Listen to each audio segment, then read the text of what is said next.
નમસ્કાર, આપ જોઈ રહ્યા છો સ્પાર્ક ટુડે ન્યૂઝ. સુરતના પાંડેસરામાં મુખ્યમંત્રી માતૃશક્તિ યોજના હેઠળ મોકલાયેલો કઠોળનો જથ્થો એક્સપાયરી હોવાનું સામે આવ્યું છે. આંગણવાડી કાર્યકરોની તપાસમાં ગંભીર બેદરકારીનો ખુલાસો થયો છે.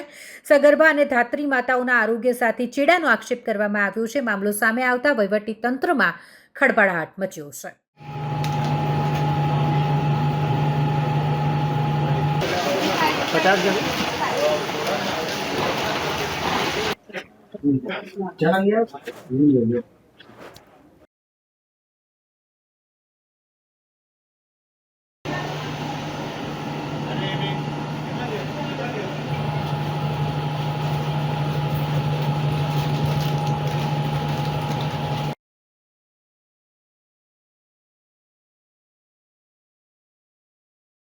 नाम संजय कुमार रतनलाल शाह, दुकान नंबर U48.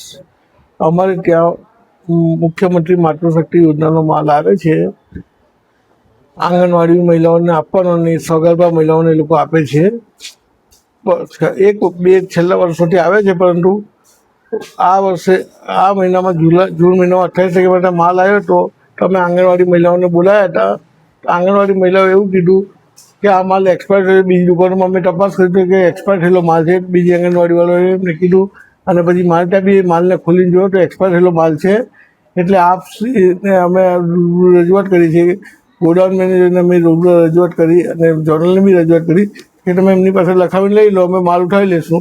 તો હજુ સુધી મારે કોઈ માલ ઉઠાવ્યો નથી. અને હવે આ મહિના પાછું તેલ આવ્યું છે. હવે તેલનું વિતરણ કરશો એટલે અંગૂઠા મારશું, એટલે આ દાળ ચણાના બી અંગૂઠા લાગશે. તો દાળ ચણા મારે પછી એ લોકો ના લઈ જાય તો અમારે ક્યાં સુધી રાખી મૂકવાના?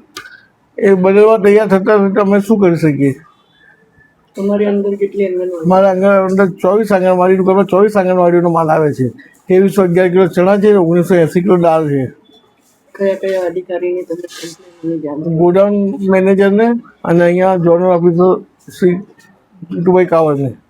અને એ લોકોએ તમને રિસ્પોન્સ આપ્યો છે? અમને કોઈ આ તમારું કરી એમની પાસે લખાવીને તમે લઈ લો કે નહીં લેતા. ઝોનલનું કેવું હતું તો મેં એમની પાસે લખાવી લીધું. અને મેં ગોડાઉન મેનેજરની વાત કરી તો ગોડાઉન મેનેજર તો હું વાત કરી લઉં છું એમના અધિકારી આંગણવાડીના. હવે એમને શું વાત થઈ પછી મને કીધું કે મેં પાછો ફોન કર્યો 2 વાર.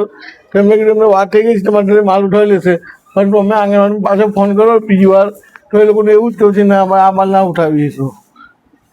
હવે એની અમારે ત્યાં જગ્યાની બી કમી પડી છે. અમે મૂકીએ ક્યાં માલને? પછી બહાર તો મુકાય ને દુકાની પર કે પાણી વરસાદનો ટાઈમ છે કોનો કે અમારે બીજો બી મારા કંટ્રોલનો માલ આવે છે પાછું, એને ક્યાં મૂકવા મારે?